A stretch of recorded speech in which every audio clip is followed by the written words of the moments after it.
Assalamualaikum warahmatullahi wabarakatuh. Perkenalkan, kami dari tim Barefoot Friends yang merupakan perwakilan dari Universitas Teknologi Yogyakarta yang beranggotakan saya sendiri, Anissa Nurwansari, kemudian ada partner saya, Yosi Arya Primayuda. Kami di sini akan memaparkan analisis audit investigatif pada Bank X, PT Bank X. Ini merupakan kerangka analisis yang akan kami paparkan. Menurut kelompok kami, permasalahan yang terjadi pada kasus PT Bank X itu terdiri dari 3. Yang pertama yaitu laporan keuangan yang disajikan oleh manajemen mengandung salah satu yang materialitas. Hal ini ditujukan pada modifikasi data kartu kredit yang sudah terjadi lebih dari 5 tahun yang lalu dengan total 100.000 kartu sehingga menyebabkan posisi kredit dan pendapatan berbasis komisi mengalami pertambahan yang tidak semestinya. Kemudian yang kedua yaitu pihak auditor internal melanggar kode etik profesi yaitu pada prinsip integritas. Hal ini ditandai pada auditor internal tidak dapat memberikan dasar kepercayaan ketika melakukan penilaian. Kemudian pada objektivitas.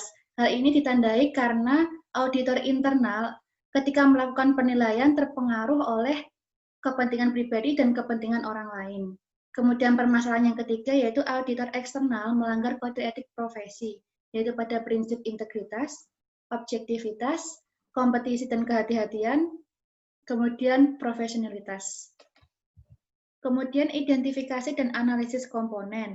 Untuk perpetratornya di sini terdiri dari 3, yaitu manajemen, auditor internal, dan auditor eksternal. Kemudian untuk victim atau korban dari fraud, yaitu pemakai laporan keuangan dari PT Bank X. Kemudian skema yang digunakan pada kasus ini yaitu financial statement fraud atau kecurangan pada laporan keuangan.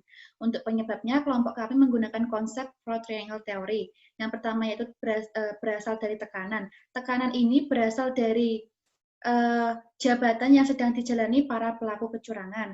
Kemudian kesempatan di sini menggunakan penyalahgunaan wewenang. Kemudian rasionalisasi di sini, para pelaku kecurangan membenarkan perilaku mereka karena mereka menganggap bahwa mereka hanya menjalankan tugas dari masing-masing tanggung jawabnya.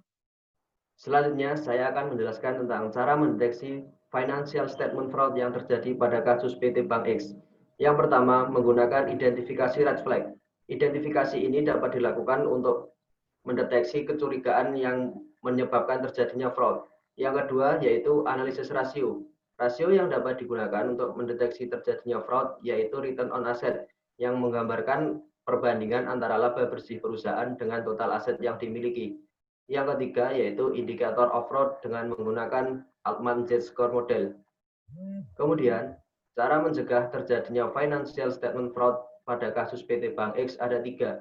Yang pertama, reduce pressure, yaitu dengan cara menetapkan target-target yang rasional yang sesuai dengan kemampuan serta kondisi perusahaan. Yang kedua, reduce the opportunity, yaitu dengan cara membuat prosedur pencatatan laporan keuangan yang sama dan seragam. Yang ketiga, reduce rationalization, yaitu dengan cara menetapkan kebijakan tentang apa hal yang boleh dan apa hal yang tidak boleh dilakukan terkait dengan pelaporan keuangan. Kemudian, kesimpulan dari hasil analisis kami yaitu tindakan financial statement fraud yang terjadi pada PT Bank X melibatkan 3 pihak utama. Yang pertama yaitu tim manajemen, yang kedua auditor internal, dan yang ketiga adalah auditor eksternal.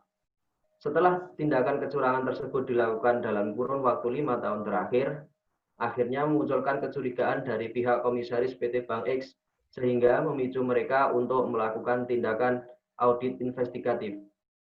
Sekian presentasi dari kelompok kami. Terima kasih atas perhatiannya. Wassalamualaikum warahmatullahi wabarakatuh.